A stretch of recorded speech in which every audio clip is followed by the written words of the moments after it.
Yeah. Look, the new DLC came out. That's fantastic, right? Franklin's in it, Lamar's in it, Dr. Dre's in it, new music, new vehicles. No one cares. You can get a prostitute as an RC car. I am literally in the RC mode, not in my vehicle, and I can get a prostitute in the vehicle with me, and she'll actually perform. This is like a cursed prostitution. What is going on here? This is what it looks like from the outside. She's humping a freaking ghost. What, like, Rockstar? Come on, man. Who or what is she performing on?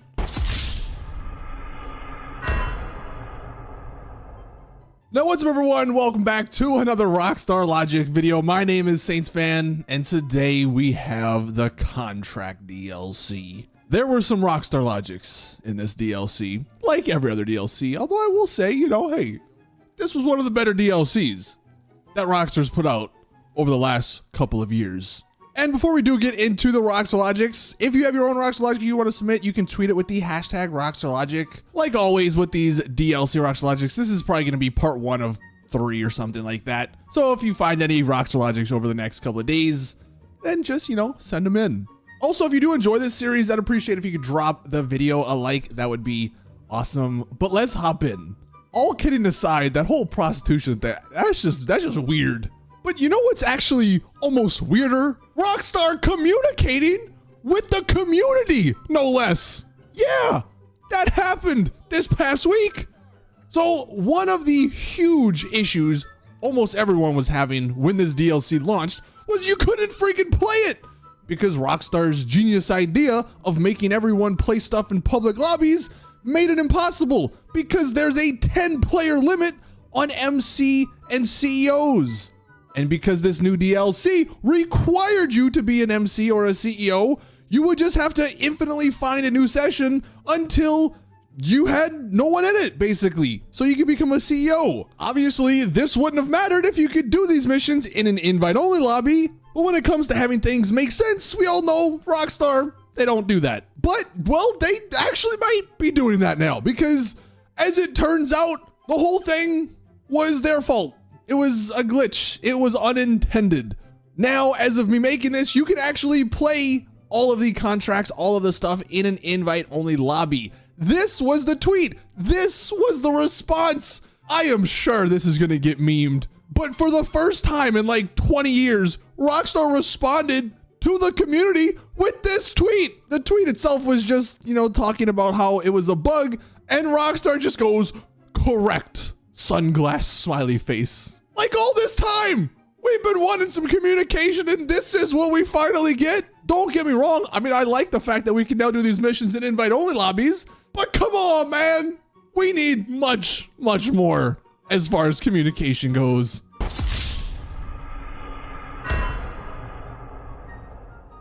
Now, the next Rockstar Logic is with the missions themselves. I know I can't be the only one that was annoyed that every single time you finished one of these missions, you would have to walk out of your agency and then wait for a call from Franklin and then walk back in, thus making you sit through like 7 different loading screens. The logical way to do this, hey, when I go back to end the mission, finish the mission, I turn it into Franklin, I can just be like, hey, Franklin, you're right here. Can I just start the next mission? But no, you can't do that, thus driving me freaking crazy. And unless I just have like the worst luck, I swear half the time Franklin took forever to give me a call. So I'm just sitting here waiting. Oh, what do I do? Let me just play with my hands, I guess. And honestly, that wasn't the only time. When we actually finished the whole contract with Dr. Dre, there's the whole part 2 of the DLC where you can play as Franklin and Lamar. But the only way to start that, Franklin needs to call you. I spent almost 2 hours going through different lobbies, just driving around the same lobby, just doing everything in my power to get Franklin to call me to start the mission. And this guy just wouldn't. Please tell me I'm not the only one that had this issue or was annoyed with this issue.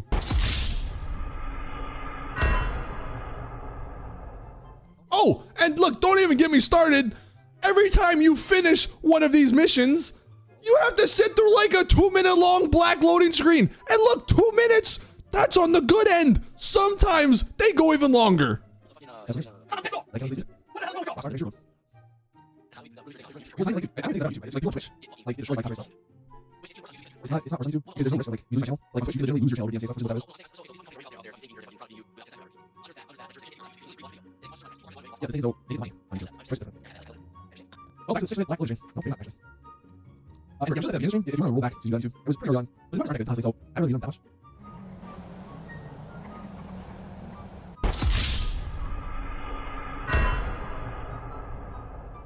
All I know is I freaking hope, I am praying to whoever's out there, please, for the love of God, for the love of my sanity, in the next GT Online, whenever that releases in 17 years, make there be no loading screens. Just, I don't know, figure it out, man. I just don't want to see a black loading screen or clouds ever again.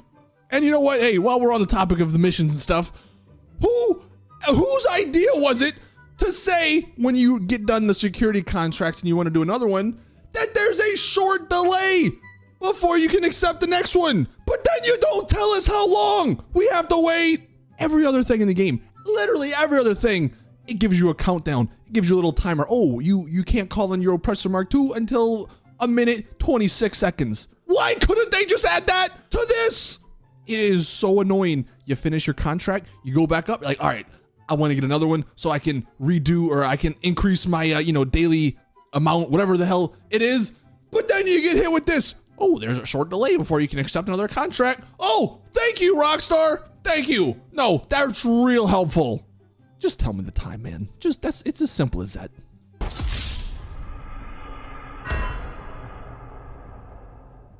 Now, the new content with this DLC, look, like I said, it was a good DLC overall, but this is getting ridiculous. These weapons, this is ridiculous.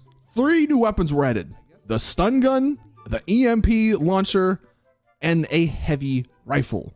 If you purchased all 3, that will cost you like $1.2 million for 3 weapons. That's the price of a vehicle. And all 3 of these weapons are complete scams. They are all terrible. I mean, okay, the heavy rifle, it's a rifle, so I guess it's not terrible. But why are you gonna spend $430,000 on a rifle when there's like 10 more you can go get at the ammunition shop? Or you can get a Mark II rifle for much cheaper. I just hate how this is what GTA's become. It's just like they just overprice everything, and it's so stupid. But that doesn't even matter because the other weapons suck. The stun gun is like $360,000, and it's, for all intents and purposes, it's useless in the game.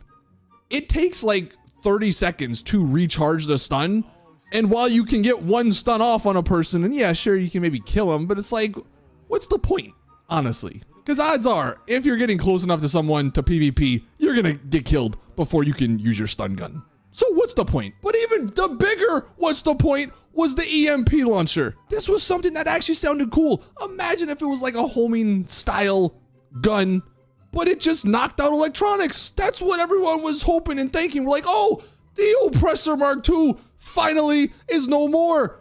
We'll just use the EMP launcher and just take it out the sky. It won't get blown up. We won't have to pay insurance. It'll just knock the guy out and we can go on our merry way. No, that'd be too easy. That's too easy for Rockstar. That would make too much sense. No. You know what they did?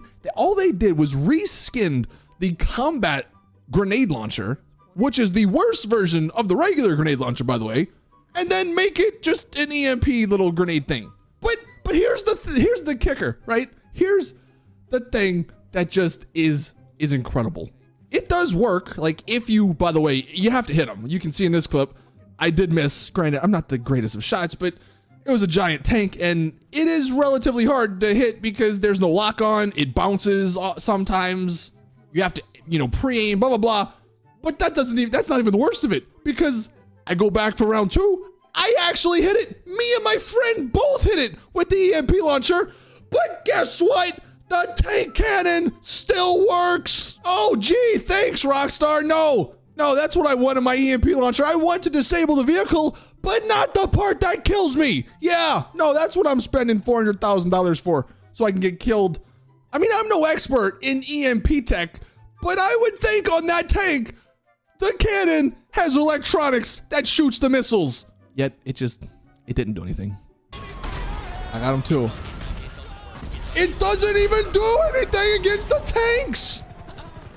Hey, wait, no, he can't move, but he can still shoot. Like, what? That defeats the whole purpose. That makes sense, dude. Oh, Rockstar or something else. Yeah, let's disable the vehicle, but they can still shoot a fucking cannon at you.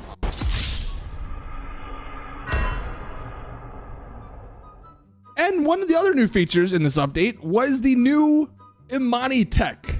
And just yet again, why can't Rockstar just be normal, man? Why can't they just let us live life in the game to the fullest potential? These features are cool, okay? We have the RC unit and the missile lock-on jammer. The first problem I have, they're in the same category, and you can't have both. Thus, why would you ever choose the RC unit over the missile lock-on jammer? The missile lock-on jammer is probably one of the greatest things Rockstar's added in this game, because now it means the Oppressor Mark II people can't kill us. They can't lock on. So why would you ever choose the RC unit? That's the first problem.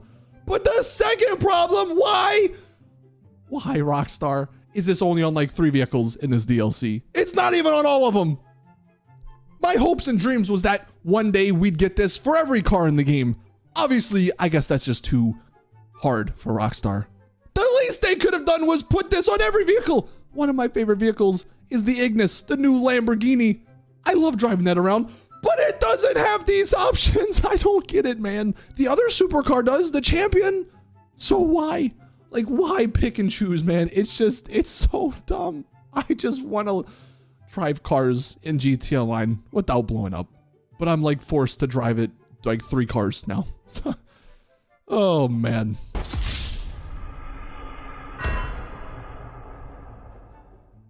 But look, to end this video, I do just want to give a semi little review of the DLC. I would say after playing it for a week, my final thoughts on this DLC, or at least maybe initial thoughts, I don't know, my initial final thoughts, who knows. It's a fun story. Probably one of the best stories, I think, since Doomsday. I really enjoyed the story. I enjoyed the cutscenes. I mean, how could you not love the characters? Franklin, Lamar, I mean, Dr. Dre was okay, but having these characters we've known for 8 years interact in GTA Online and in I guess a modern GTA Online world, it's just so much fun. But the gameplay, I think, was severely lacking. It was a lot of the same old missions. Oh, go here, kill people. Go here, kill people. And they reused a bunch of the interiors that we've already had. I know that's like maybe a complaint that's just unjustified because a lot of the Rockstar developers are working on GTA 6 and there's probably not many people working on GTA Online, but it sucks because and I don't even know how they would have done it, but if they would have had this story and these cutscenes and these characters with like some actual new gameplay, that would have been one of the best DLCs. And another big issue is just Rockstar will never let us make money. I swear. Again, great story, great cutscenes, characters, but I don't think many people, myself included, are gonna replay this ever.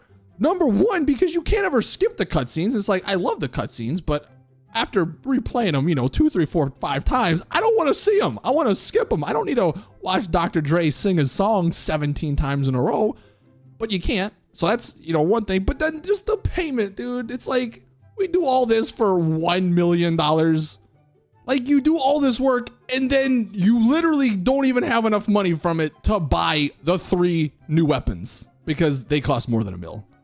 I know I'm probably beating a dead horse at this point because Rockstar, they'll never change. They just want you to buy shark cards. And it sucks, man, because a lot of the stuff in this game would be so much better if they were actually, like, if we felt rewarded for it. So I guess for a lot of us, even though there's a great DLC, we're still going to be visiting the Cayo Perico Island a lot because that's just the best way to make money.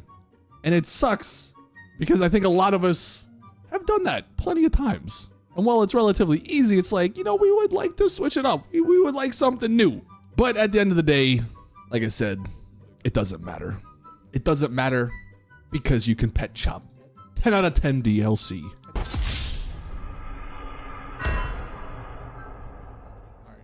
So anyway, thank you guys for watching. That's this week's episode of the Rockstar Logic. Like I said, if you have your own you want to submit, tweet it to me with the hashtag Rockstar Logic. Also, let me know your thoughts in the comments on the DLC. I mean, like I said, I think a lot of us love it. It's just, you know, the same old problems. The missions are kind of, and then the pay is, you know, what can you do? Anyway, thank you guys for watching. Please drop the video a like if you did enjoy. Subscribe for more GTA content. And as always, I'll see you all in the next one.